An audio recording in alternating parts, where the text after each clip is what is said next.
pasti bisa jawab, tapi tidak berfungsi. Artinya tidak berfungsi apa? Dia hanya fungsinya untuk menjawab soal. Habis itu selesai, nggak ada guna. Nah kalau sudah selesai soal berarti buat apa? Nggak berlaku kan, berarti sudah. Padahal pembelajaran itu nanti akan membekali dirinya. Materi yang diterima itu akan jadi bekal bagi dirinya untuk terjun dalam dunia nyata, sehingga bisa memecahkan masalah kalau ketemu masalah, serta mengambil keputusan dari apa yang dia hadapi. Contoh, ini kan bahasanya masih bahasa awang-awang ya, saya contohkan. Dia belajar an-nadhafatu minal iman. Kalau prosesnya hanya menyampaikan materi saja, maka dia hanya bisa menjawab apa arti an-nadhafatu minal iman.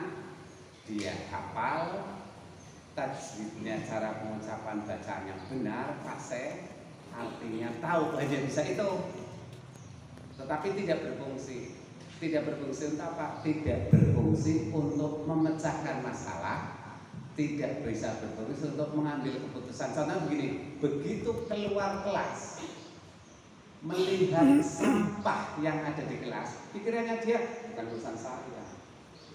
Dia cuma lewat aja kan? Padahal dia sudah belajar loh. Karena yang sampai di sini hanya tumpukan materi. Maka begitu sampai ke dia ada itu sampah kan permasalahan ya, karena kan idealnya kan nggak ada sampah, karena ada sampah berarti menjadi masalah dong. Harusnya begitu lihat sampah itu anak ex officio harus tahu solusi apa yang diberikan. Paling tidak dia membuang ambil, kan tidak dilakukan.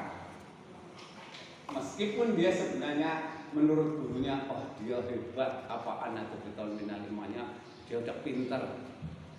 Hadis tentang kebersihannya dia kompeten banget. Belum, karena ingat Bapak Ibu, materi itu ada 4 jenisnya. Pernah saya sampaikan, saya hanya mau refresh lagi. Kalau bicara tentang energi tidak bisa diciptakan, tidak bisa dimusnahkan, itu hukum kekalahan energi ya, betul nggak? Bapak Ibu kan kelas 3 kan? Itu namanya materi fakta. Jadi kalau saya bilang energi bisa diciptakan, salah nggak? Salah kan? Karena kan energi tidak bisa diciptakan dan tidak bisa dimusnahkan. Adanya hanya perubahan energi kan gitu kan?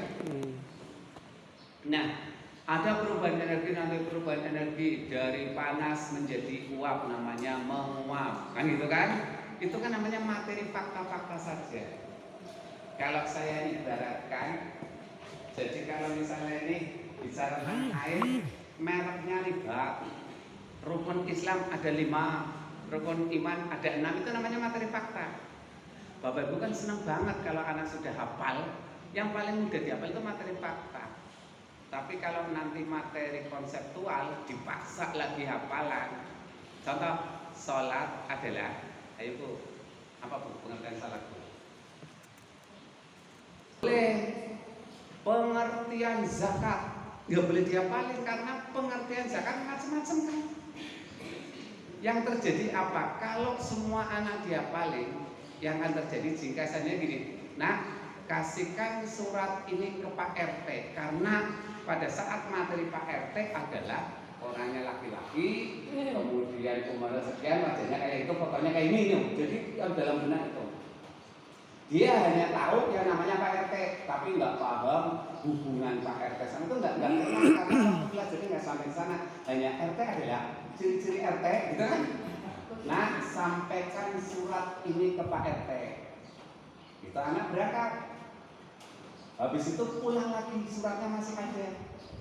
Loh, kok belum sampai Pak RT-nya pergi? Lah emang di rumah ada siapa? Adanya Bu RT. Terus gurunya ngomong, dititipkan Bu RT. Yang nggak tahu dia, karena yang di sini benarnya bukan itu. Waktu mendapat materi hanya materi fakta. Itu maksudnya. Maka Bapak Ibu begitu bicara energi, bicara pertumbuhan, bicara perkembangan, bicara infak, dia hanya materi fakta yang dihafal. Gak berfungsi. Ya seperti tadi, Pak RT dia, ciri-ciri Pak RT begini, jadi begitu sampaikan surat ke Pak RT, begitu Pak RT ya ada, dia enggak, karena waktu belajar RT tidak menghubungkan. Ada Pak RT berarti ada Bu RT. Itu enggak sampai ke sana waktu pelajaran. Nah ini yang saya maksudkan, selama ini Bapak Ibu di buku itu hanya materi fakta. Sampai maka sebenarnya baru 25 sampai 50% aspek materi. Yang kedua, pada saat materi ketentuan atau tata cara disebut dengan materi prosedural. Cara wudhu, 1, basuh tangan, basuh muka. Begitu dikasih air wudhu, tidak ada air, kasih aqua 1 gelas, kurang wudhu. Karena yang ada di benak wudhu itu pertama harus waktu diajarikan urut-urutan wudhu, membasuh kedua telapak tangan. 1 botol habis nggak jadi wudhu. Karena pengertian wudhu dia hafalkan, tata cara wudhu dia hafalkan. Padahal tata cara itu sangat bergantung kepada kondisi, maka nggak boleh dihafal. Tergantung kondisi. Contoh beginilah.